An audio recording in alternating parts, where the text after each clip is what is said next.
करके आई, उसको पता नहीं था नई नई शादी हुई थी, तो उनको दे दिया कुछ। तो सेठ जी ने सेठानी बुलाई और कहा, अरे सेठानी, इस बहू को समझा दे कि यहाँ कोई दान पुण्य का काम नहीं है। तो उसने बड़ी बहू तो कई बच्चे हो चुके थे, उसको तो पता था, तो छोटी बहू को समझाया, बेटी किसी को यहाँ कुछ देना लेना नहीं, आराम से रहो।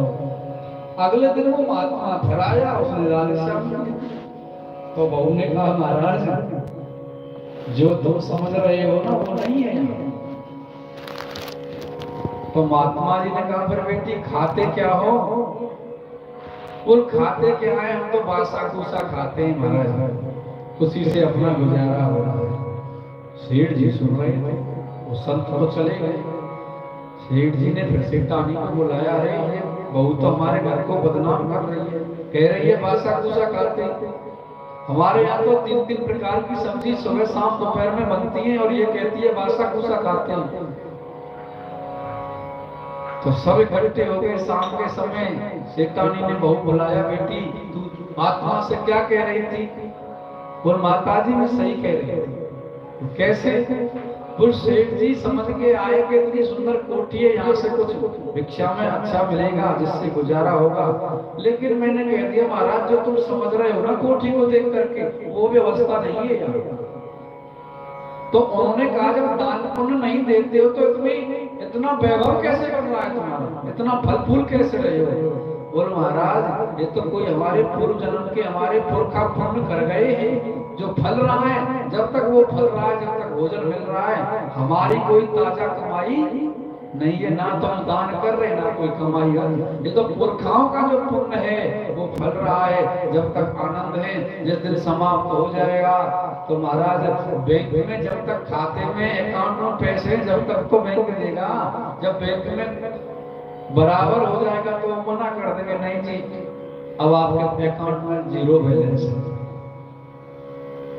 इसलिए धीरे धीरे इस बैलेंस को बढ़ाई है। कर्ण ने इतना दान किया, सोना दान किया, वस्त्र दान किए, लेकिन अन्न दान नहीं किया। तो कर्ण के सामने जब कर्ण वहां पहुंचा तो सोना ही आ गया, लो महाराज भोजन कर। बोल महाराज, ये तो खाने की वस्तु थोड़ी है, अन्न से। बोल, अन्न आपने कहीं दान किया हो तो हमें बताओ। तो जो कनागतों के 15 दिन मिले, वो कर्ण को मांगे हुए 15 दिन मिले, उन्होंने उन 15 दिनों में कर्ण ने अन्न दान किया। इसलिए भूखे को भोजन, जिसके पास वस्त्र नहीं है उसको वस्त्र। लेकिन देखिए, दया और दान आपको यहाँ भी समझा दें, ये दोनों अलग अलग हैं। दया किसी से की जा सकती है, लेकिन दान केवल ब्राह्मण को दिया जाता है।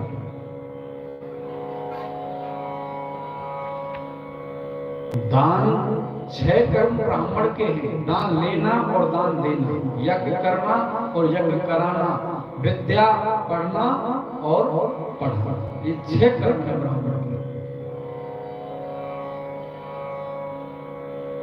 लेकिन दान भी उस जगह पर देना चाहिए जो उसको भोगने वाला सात्विक हो।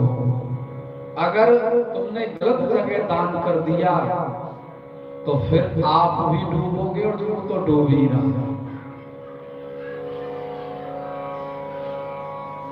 दान बड़ी सावधानी से करना चाहिए महाराज। इस प्रकार से कर्म के आधार पर ही सुख दुख मिलता है महाराज। और तीसरा प्रश्न है कि भगवान अवतार लेकर के क्यों आते हैं?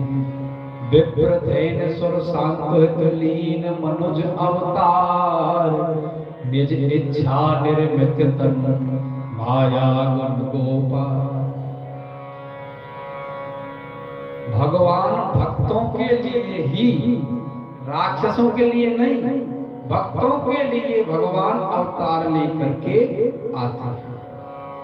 राक्षसों को तो भगवान वहीं के बैठे बैठे गोविंदाय नमः कर सकते हैं, इतनी क्षमता है। लेकिन भक्तों को अपना अद्भुत रस प्रेम प्रदान करने के लिए, अपनी लीलाओं का आनंद देने के लिए भगवान यहाँ आते हैं।